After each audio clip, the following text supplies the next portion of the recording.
days, but I'm all bundled up to bring you this February edition of Local Image. And while I'm wearing multiple layers, many others around me are scantily clad as they prepare to jump in here at the Polar Bear Plunge on White Bear Lake. I have a feeling that some in the crowd tapped into a little liquid courage before they dipped into the icy water, and I don't blame them. And speaking of taps, the long-awaited opening of White Bear Lake's new brewery with a tap room is finally here. And we are as excited as many of you to go inside Big Wood Brewery for a sample. And that's exactly what we have on tap for you in this exclusive Local Image segment. It just so happened that we both like beer a lot.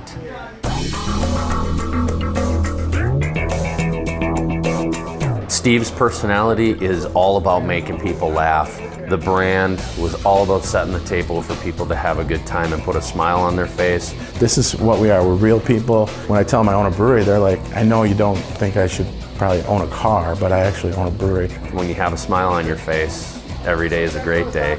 And then if you don't, you can go have a beer and that'll put a smile on your face. We were going to be in Northeast Minneapolis, and being a brewery, they want you to come to their town. So Minneapolis said, hey, we're going to have 14 breweries in Northeast Minneapolis. It's going to be a little mecca. I go, that's great. I don't want to be one of 14. I wanted to go somewhere special. I wanted it to be where I felt like the community would get behind me. It was like my people. And we had spent so much time designing this business, sitting at Manitou, drinking beer, and then forgetting what we did, and then the next day starting over. So we had spent a lot of time doing that in this town, and we fell in love with it. White Bear Lake's just a quaint little town with not a lot of chain restaurants, which is awesome. You can come here and eat at one of the great restaurants that we have here in this town. So we wanted to fit into that, and we wanted to kind of be a part of that culture. So we found this building, built in 1906, and so that had a bunch of challenges with it. We had to order everything custom. Everything was custom manufactured for this space. That took extra time, but we're happy with it. It turned out really good, and we hope that people will be impressed with the amount of thought and everything that went into it, as well as the beers. This is where the true magic happens. It's a real fun process. You know, you just got to be right on.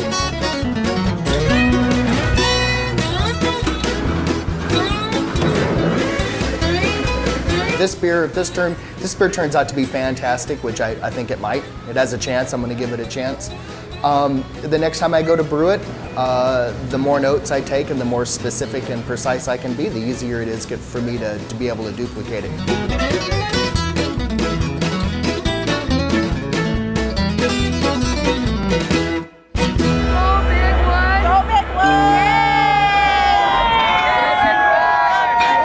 We love festivals because that's where we get to connect with our target market and our people and the people who love our beer. And that's where you get to cheers and say hey, and everybody's happy. It's a great time. For me, it's about the brand. It was my idea. So Big Wood, you know, someone once said, "You're a genius, Big Wood Brewery." I go, really? I came up with 3 words. I put them together, but it is I think it is something special. And if it doesn't go to the lengths I think it should go, it's an insult to my idea almost, and I want to make sure I get there. So that's what's important to me. I think it's going to be big.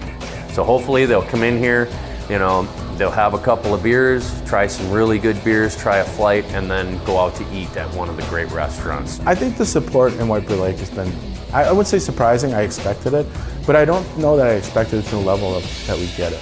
I mean, there's a lot of good people here that are rooting for you. Try our beers, try them with an open mind, and try the different flavors. There's a lot of great breweries here in Minnesota. So drink Minnesota craft beer.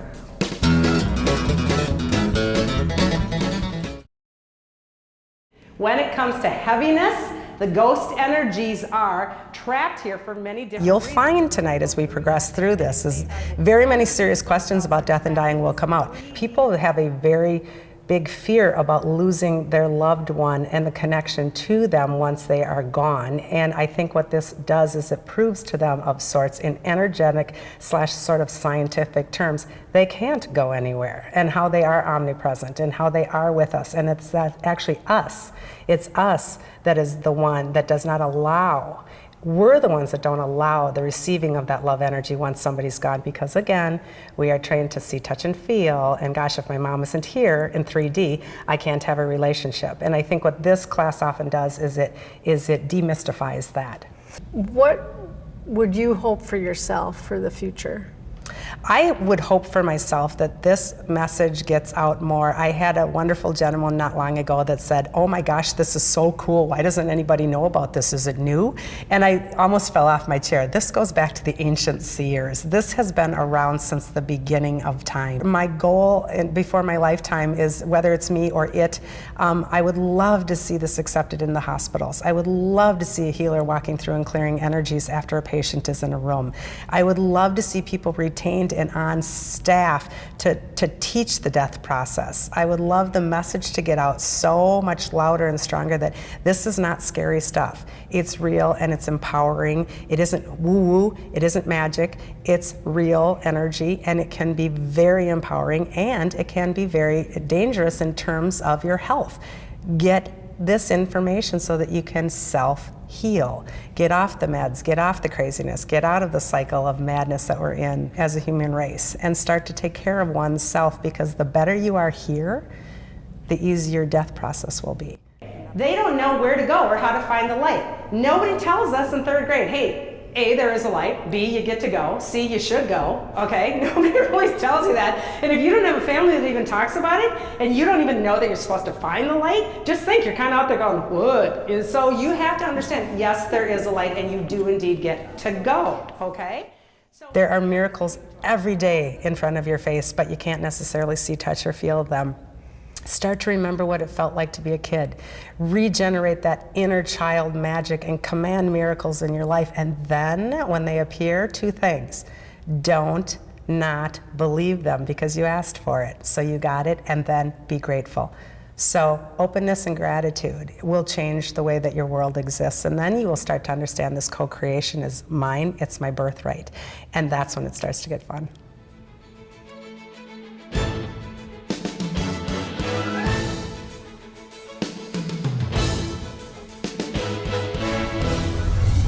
Suzanne is a very engaging gal, and I learned a lot about ghosts and spirits and the energy we all are made of, and I loved her energy. Our next segment features another event that was filled with great energy as well, our annual Excellence in Community Television Awards, honoring Access producers and volunteers who make programming for suburban community channels. It was held at the beautiful Vadnais Heights Commons, and here are some highlights from that great event.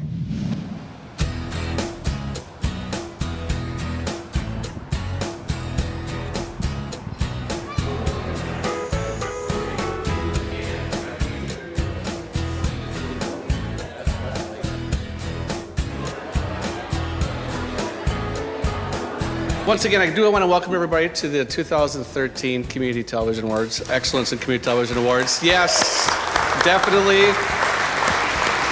There will be no staff kind of choreographed dancing thing. In case anyone was fearful of having to watch me twerk tonight, it's not going to be a problem. Thank you all for coming, and I think we're going to have a nice time tonight. I always have some of my peers at other facilities just kind of marvel at the variety of programming that we have on our channel, and also the number of live shows, the amount of political programming, the amount of great community programming. And the great thing is that it's all you guys producing it. This is actually you guys making all this great programming happen. So you guys need to give yourselves a hand. Pretty amazing. We actually have some very special guests that were able to send a little message to all of our award winners. And we're gonna start off with, as usual, our Noob of the Year. The real noob for 2013 at SCC TV is Josh Nelson. I'm so pleased.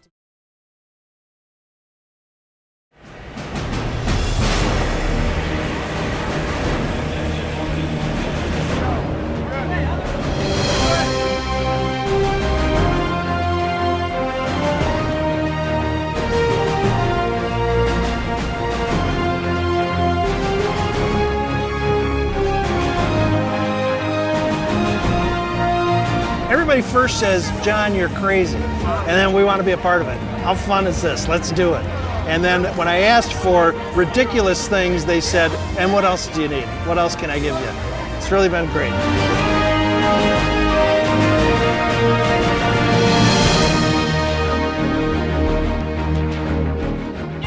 Today is the day that we are going to break the world's record for the largest ice cream cone. Sunday! Yeah! Isn't it supposed to be in like the book of world records or whatever? This is so huge, you wouldn't believe it. It's 3 football fields long. That's really long. Yeah! No, I'll tell you, this is great. It's a wonder, you know, as far as you can see our people. So I'm looking at almost a half a mile here. What am I looking forward to most? Eating the ice cream when it's done. I'm excited to eat this Sunday. Me too. We have toppings, chocolate, Fresh strawberries, caramel, cherries, whipped cream. and we have sprinkles. Well, we're going to get in the Guinness Book of World Records, and to do that, the ice cream has to be not only made and scooped, but it has to be eaten. That's why we have all these people here. All of these people along the 3 city blocks here have all given money to have the privilege to scoop this rapidly melting ice cream. 100 years ago, May 20th, the American Cancer Society started with 15 doctors that had a vision about what can happen. 50 years later, 1 out of 3 people were surviving cancer 5 years. Now, 50 years later, 2 out of 3 are surviving 5 years or longer. And our goal is that within the next 50 years, it'll be 3 out of 3. All right, scoopers, are you ready? Volunteers, go! Scoop that ice cream. Come on, scoop that ice cream. Scoop that ice cream.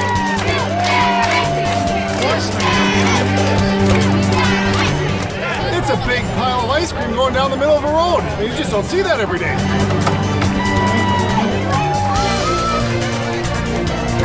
We're going to make it. Judge will be coming down here in the golf cart pretty quick.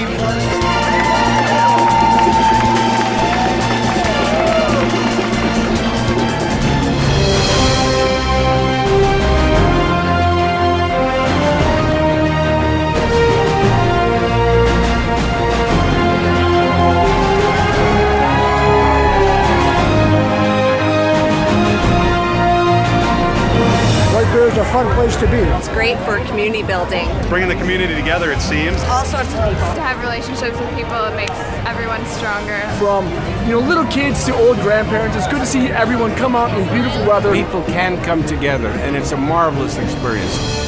It just feels good to have gotten it in, to have done it, and to get the new world record. A lot of fun.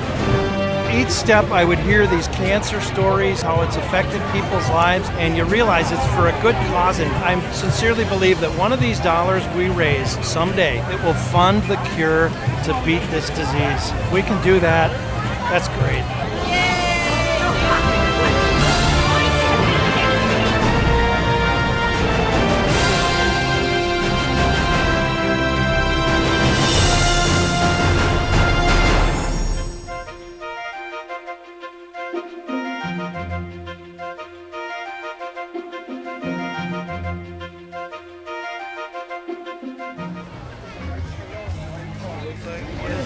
There was a ton of work and ice cream to make that event happen.